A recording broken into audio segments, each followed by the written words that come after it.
Hello everyone, मैं हूँ आकृति गुप्ता और आज हम लेक्चर में हैं, लीगल एप्टीट्यूड के सेकेंड लेक्चर में हैं। Let's start with last lecture में हम लोगों ने पढ़ा था प्रीएम्बल के बारे में। उसमें हमें थोड़ी चीज़ें याद रखनी है। जो मेन चीज़ याद रखनी है वो ये है कि 26 नवंबर 1949 को जो हमारा कॉन्स्टिट्यूशन है वो अडेप्ट किया था और 26 जनवरी 1950 को हमारा जो कॉन्स्टिट्यूशन है वो इनैक्ट हुआ था। ये चीज़ याद रखनी बहुत ज़रूरी है। इसके अलावा आगे हम बढ़ते हैं हमारे फंडामेंटल राइट्स में। तो फंडामेंटल राइट्स जो है वो कॉन्स्टिट्यूशन के पार्ट 3 में पूरा कवर होता है, जहाँ से आर्टिकल 12 to 35 पूरे हमारे फंडामेंटल राइट्स हैं। जो फंडामेंटल राइट्स है वो हमारे बेसिक राइट्स होते हैं जो बाय बर्थ हमारे साथ होते हैं। हमारे पॉलिटिकल फ्रीडम को सिक्योर करता है फंडामेंटल राइट्स, और जो हमारे सोशल एंड इकोनॉमिक फ्रीडम है उसे सिक्योर करते हैं directive principles of state policy. Next आगे बढ़ते हैं, फंडामेंटल राइट्स को डीप में थोड़ा पढ़ते हैं। राइट टू इक्वालिटी, अब ये जो है ये हर एक को पता है, हम सिविक्स में सोशल स्टडीज़ में हमेशा पढ़ते हैं। राइट टू इक्वालिटी अगर किसी को नहीं पता है ऐसा हो ही नहीं सकता है। हर एक को राइट टू इक्वालिटी पता ही होती है। ये कवर होता है आर्टिकल 14 to 18 में। अब राइट टू इक्वालिटी लर्न करने का सबसे अच्छा तरीका है, आपने वो मूवी देखी होगी आर्टिकल 15 जो कि पूरी इक्वालिटी के ऊपर है। तो इससे आप लर्न कर सकते हैं कि right to equality article 14 to 18 में आता है, जहाँ बीच में है आर्टिकल 15। मूवी से याद कर लीजिए, आपको याद हो जाएगा। Next, right to freedom. Right to freedom article 19 to 22 तक है। हमें आर्टिकल को लर्न करना बहुत ज़रूरी है, क्योंकि क्वेश्चन ऐसे ही आते हैं कि आर्टिकल 19 के अंदर क्या कवर होता है, या फिर राइट टू फ्रीडम कौन से आर्टिकल के अंदर आता है। तो ये हमें ध्यान रखना है।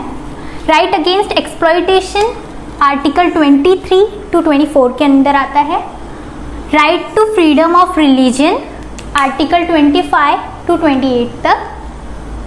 Cultural and educational rights 29 to 30 तक। राइट टू प्रॉपर्टी आर्टिकल 31, ये हमारे पास पहले था, ये राइट अब एग्जिस्ट नहीं करता है, इसे चेंज कर दिया गया है। 44th अमेंडमेंट 1978 अमेंडमेंट एक्ट जब हुआ था तो ये शिफ्ट कर दिया गया था, तो ये अब हमारा फंडामेंटल राइट नहीं है। इसके बाद हमारा जो ये है 6 फंडामेंटल राइट्स है। लास्ट है हमारे पास राइट टू कॉन्स्टिट्यूशन रेमेडीज, ये आर्टिकल 32 में आता है। ये सब आर्टिकल्स लर्न करने बहुत इंपॉर्टेंट है, इसके साथ ये भी लर्न करना है। अब हम एक एक करके हर एक आर्टिकल को डीप में पढ़ेंगे। तो नेक्स्ट है हमारा कल्चरल एंड एजुकेशनल राइट्स। हमारे पास ये राइट है कि हम अपने कल्चर को, जो भी हमारी भाषा है, जो भी हमारे खाने पीने या रहन सहन की जो आदत है उसको हम प्रोटेक्ट कर सकते हैं, ये राइट है हमारे पास। और एजुकेशनल राइट्स, ये हम सभी को पता है कि 6 to 14 ईयर्स एज तक के सभी बच्चों को free and compulsory education by state provide होगी। ये according to article 21A of constitution of India, the state shall provide free and compulsory education to all children of age 6 to 14 years। ये याद रखना बहुत ज़्यादा ज़रूरी है। और राइट अगेंस्ट एक्सप्लॉयटेशन, हमारे साथ अगर कोई एक्सप्लॉयटेशन होती है, जैसे कि ह्यूमन ट्रैफिकिंग, जो buying and selling of human beings, ऐसा काफ़ी सबने देखा होगा या सुना होगा कि लड़कियों को गांव से उठा के उनको शहरों में बेचा जाता है।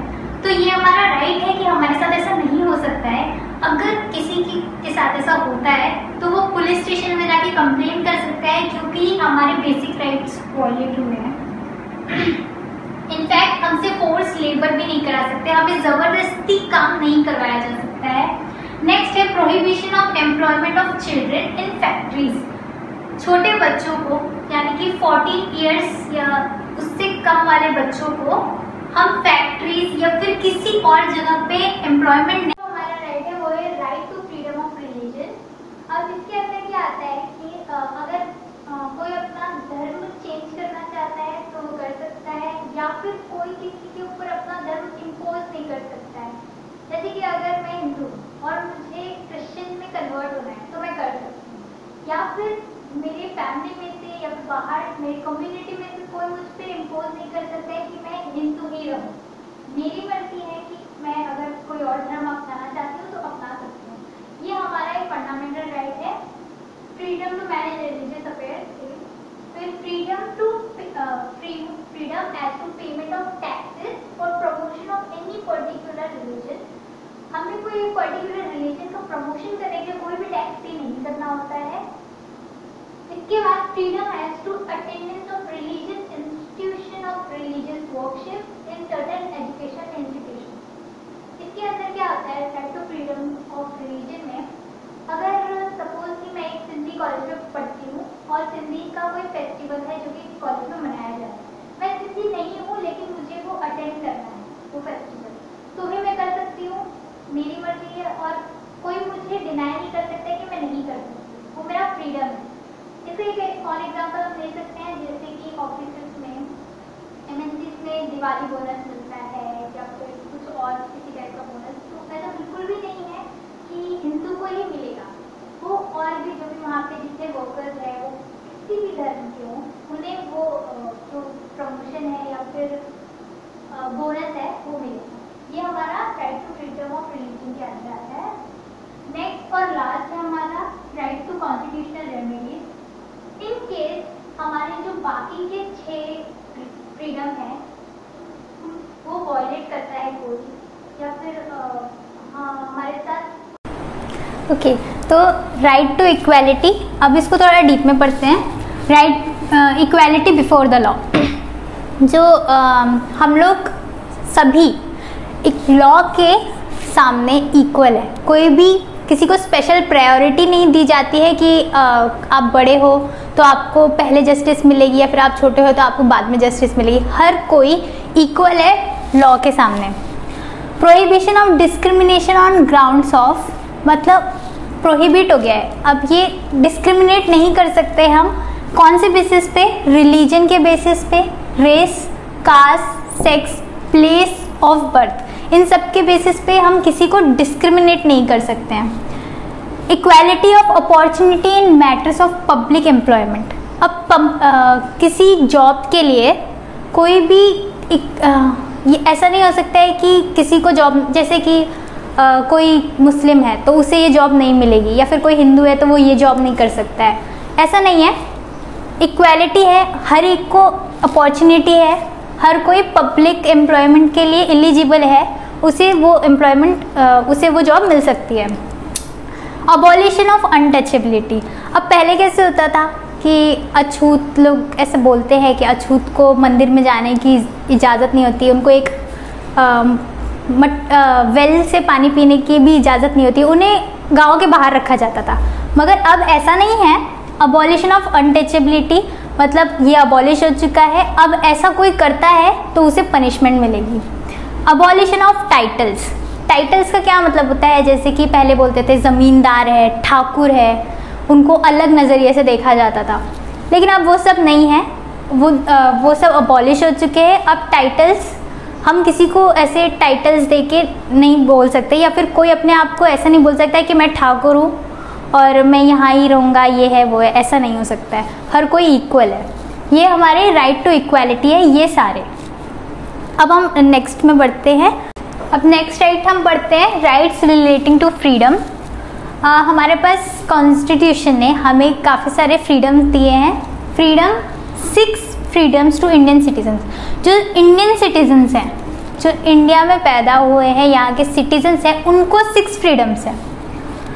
जो बेसिक फ्रीडम है वो है freedom of speech and expression, हम लोग फ्री हैं कुछ भी बोलने के लिए, और हमारे जो एक्सप्रेशन है या फिर जो हमारे थॉट्स है उसे सबके सामने रखने के लिए हमें कोई इस चीज़ के लिए रोक नहीं सकता है कि हम ये ना बोले।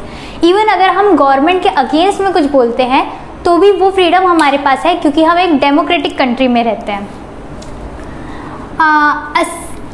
लेकिन इसके कुछ एक्सेप्शंस हैं, जैसे हमारे पास अगर कोई फ्रीडम होते हैं तो उसके कंडीशंस भी होते हैं कि ये नहीं होना चाहिए। हमारे पास फ्रीडम ऑफ स्पीच है, लेकिन हम कुछ गलत नहीं बोल सकते हैं। हमेशा कुछ ऐसा बोलना है जो प्रोडक्टिव हो या फिर जिससे कोई अच्छी बात निकल के आती हो, कोई अच्छा कंक्लूजन निकल के आता हो। हम कोई भी गलत बात नहीं कर सकते हैं, पब्लिकली अब्यूज़ नहीं कर सकते हैं, ये सब एक्सेप्शन में आते हैं। नेक्स्ट है assemble peaceably and without arms. During 1947 या फिर उसके पहले हम लोग एसोसिएशन नहीं बना सकते थे, पार्टिसिपेट नहीं कर सकते थे, हम एक जगह पे 10 लोग इकट्ठा होकर बात नहीं कर सकते थे। मगर अब हमारे पास वो राइट है कि हम एक जगह पे आके इकट्ठा हों और बात करें या फिर कुछ भी। अगर हम किसी पॉलिटिकल लीडर के फॉलोअर्स है तो भी हम एक जगह पे आके अपने व्यूज़ को शेयर कर सकते हैं, इसकी इजाज़त हमें है, फ्रीडम है। Form associations and unions, same वही, हम पहले एसोसिएशंस को नहीं बना सकते थे मगर अब हम एसोसिएशंस भी बना सकते हैं और यूनियंस भी बना सकते हैं। यूनियंस जैसे कि किसी फैक्ट्री का यूनियन होता है, वर्कर्स का यूनियन होता है, वैसा। फिर move freely through out the territory of India, हम अपने इंडिया के टेरिटरी में कहीं पर भी जाके घूम सकते हैं, हमसे कोई क्वेश्चन नहीं करेगा कि आप यहाँ क्या कर रहे हो। तो नेक्स्ट है हमारा कल्चरल एंड एजुकेशनल राइट्स। हमारे पास ये राइट है कि हम अपने कल्चर को, जो भी हमारी भाषा है, जो भी हमारे खाने पीने या रहन सहन की जो आदत है, उसको हम प्रोटेक्ट कर सकते हैं, ये राइट है हमारे पास। और एजुकेशनल राइट्स, ये हम सभी को पता है कि 6 to 14 ईयर्स एज तक के सभी बच्चों को free and compulsory education by state provide होगी। ये according to article 21A of constitution of India, the state shall provide free and compulsory education to all children of age 6 to 14 years. ये याद रखना बहुत ज़्यादा ज़रूरी है। और राइट अगेंस्ट एक्सप्लॉयटेशन, हमारे साथ अगर कोई एक्सप्लॉयटेशन होती है, जैसे कि ह्यूमन ट्रैफिकिंग, जो buying and selling of human beings, ऐसा काफ़ी सबने देखा होगा या सुना होगा कि लड़कियों को गांव से उठा के उनको शहरों में बेचा जाता है। तो ये हमारा राइट है कि हमारे साथ ऐसा नहीं हो सकता है। अगर किसी के साथ ऐसा होता है तो वो पुलिस स्टेशन में जाके कंप्लेन कर सकता है, क्योंकि हमारे बेसिक राइट्स वायलेट हुए हैं। इनफैक्ट हमसे फोर्स लेबर भी नहीं करा सकते, हमें जबरदस्ती काम नहीं करवाया जा सकता है। नेक्स्ट है prohibition of employment of children in factories. छोटे बच्चों को, यानी कि 14 ईयर्स या उससे कम वाले बच्चों को हम फैक्ट्रीज या फिर किसी और जगह पे एम्प्लॉयमेंट नहीं। हमारा वीडियो लाइक, कमेंट, शेयर करिए, प्लीज हमारे चैनल को सब्सक्राइब करिए और